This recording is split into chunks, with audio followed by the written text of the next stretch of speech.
Bonjour, ici Virginie Langalarno pour l'émission Entrevue Choc. Cette semaine, nous parlerons des coupures dans le domaine de la santé. En effet, Gaétan Barrette, ministre de la Santé sous le gouvernement Couillard, parle d'une nouvelle vague de compression budgétaire de près de 8 millions de dollars.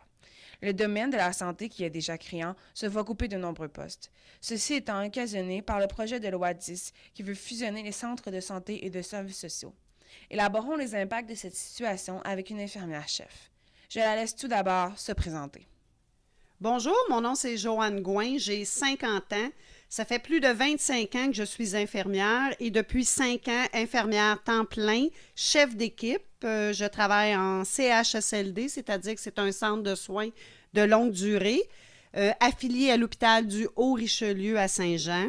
Je suis mère de 4 enfants et je suis encore aux études à temps partiel au niveau universitaire dans le but d'avoir un bac en soins infirmiers pour devenir une infirmière clinicienne, c'est-à-dire pour pouvoir donner des soins à domicile et avoir un échelon salarial et des connaissances supérieures à celles que j'ai en ce moment. Joanne Gouin était présente lors des anciennes vagues de coupures octroyées par Marois en 1994 lorsqu'elle était ministre de la Santé. En effet, Mme Gouin a vécu les impacts que cela a occasionné non seulement sur ses conditions de travail, mais sur les patients. Si on parle des changements qui sont survenus depuis 25 ans dans le domaine de la santé, moi, quand je suis arrivée, c'était en 85. Dans ce temps-là, je vous dirais que pour 52 bénéficiaires, c'est-à-dire 52 résidents permanents au centre, il y avait 8 préposés aux bénéficiaires, 4 infirmières auxiliaires et une chef d'équipe pour ce monde-là. Ça donnait des soins qui étaient beaucoup plus proches du patient, des soins beaucoup plus humains. Ça a été comme ça jusqu'au début des années 2000. Au début des années 2000, Pauline Marois est arrivée au pouvoir et a décidé de faire le ménage au niveau des infirmières licenciées. Dans ce temps-là, les infirmières, il y en avait beaucoup qui étaient à la maison. On attendait un appel le matin pour pouvoir rentrer travailler. On savait à 7 heures où ce qu'on s'en allait. On n'était jamais sûr d'avoir une paye qui était pour rentrer au bout du 15 jours. Pauline Marois a décidé qu'il y avait des coupures au niveau du système de la santé, ce qui a fait qu'il y a eu beaucoup d'abolition de postes d'infirmières. Donc, beaucoup ont pris leur retraite, ont eu des montants forfaitaires pour devancer leur retraite. Et à partir de là, selon moi, le système de la santé a vraiment basculé. À partir de là, la charge de patients pour une infirmière, le ratio a augmenté beaucoup. La qualité des soins, l'infirmière en tant que telle, va donner des aussi bons soins, mais dans un délai beaucoup plus court, ce qui fait que le patient, lui, a l'impression qu'il se sent un peu comme un numéro. Mme Gouin nous explique maintenant sa vision du projet de la loi 10 et les conséquences qu'elle entraînera sur les soins offerts et sur le personnel infirmier. Lui, ce qu'il veut faire, c'est rejoindre les agences de services de santé sociaux, les 125 agences, en à peu près 25 agences. Là, il veut tout regrouper ça, ce qui fait que le patient qui, lui, va demeurer, un exemple, à Saint-Jean-sur-Richelieu, s'il n'y a pas de centre près, il va pouvoir aller jusqu'à 50 km de sa maison pour recevoir des soins. Fait que là, ça veut dire des fermetures de CLSC.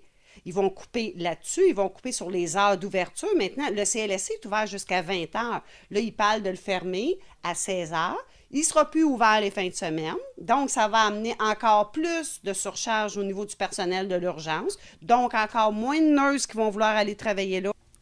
La société en général aura à faire face à plusieurs conséquences face à ces coupures. En effet, la prévention sera un des aspects les plus touchés. Un des rôles principaux de l'infirmière, c'est beaucoup la prévention. Avec le projet de loi 10 aussi, ce que Couillard veut faire, c'est en abolissant les 125 agences de santé, c'est qu'il veut vraiment abolir tout ce qui est soutien à l'allaitement, la prévention sur les jeux du hasard, la prévention du suicide. C'est toutes des choses qui touchent notre jeunesse ainsi que notre monde ordinaire et nos aînés. Donc, j'ai comme l'impression que ça va faire encore plus de malades, là. Il coupe aussi, il veut enlever au niveau de la santé mentale, la prévention de la santé mentale, tout ce qui est oncologie, tout ce qui est cancer, tout ce qui est préventif, il veut couper là-dedans. Donc, on va se retrouver avec encore plus du monde malade, encore plus avec des jeunes qui vont être désorientés, qui ne savent plus ce qu'ils veulent ou qui vont se chercher. Puis Lorsqu'on aborde le sujet du virus de l'Ebola, cet affirmatif en a long à dire. Le virus Ebola, ça a été une autre affaire qui a créé une crise. On reçoit un papier expliquant les symptômes de l'Ebola qui ressemblent beaucoup aux symptômes de la grippe. Et nous, à l'urgence, on va faire le triage. On entend parler aux nouvelles qu'il y a des décès à l'extérieur, aux États-Unis et tout ça. Et nous, on n'est pas équipés, on n'a pas eu de formation à part d'un bout de papier qui nous dit que c'est des symptômes grippaux. Donc, la personne, elle se présente à l'urgence. Elle se présente avec des symptômes grippaux, nous, là, faites-vous-en pas que la panique allait embarquer. Hein? Il a fallu qu'on se tienne. On est à peu près une 50aine d'infirmières pour se mobiliser pour aller voir le directeur des ressources humaines et des soins cliniques pour nous dire, là, ça nous prend du backup, ça nous prend des formations. Expliquez-nous c'est quoi le problème, puis c'est quoi qu'on fait, comment on agit dans une situation comme ça.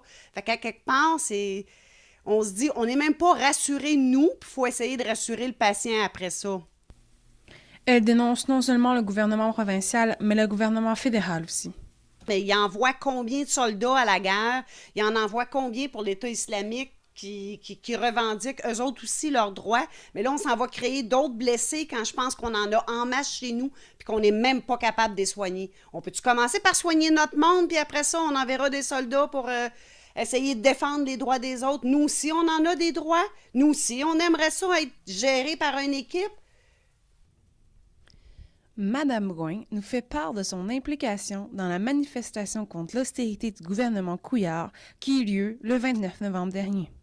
Ce qui s'est passé, c'est qu'on est allé manifester le 29 novembre contre l'austérité du gouvernement Couillard. Tout ça parce que là, il y a des coupures partout. Il y a des coupures dans les garderies, il y a des coupures au niveau du système de la santé, dans les centres de la petite enfance. Ils jouent dans les fonds de pension des pompiers, des policiers. Donc là, on était des milliers, on a manifesté à Montréal, ça a été beau, ça s'est super bien fait. Je trouve que là, pour une fois, le peuple québécois, on s'est tenu, on s'est levé debout.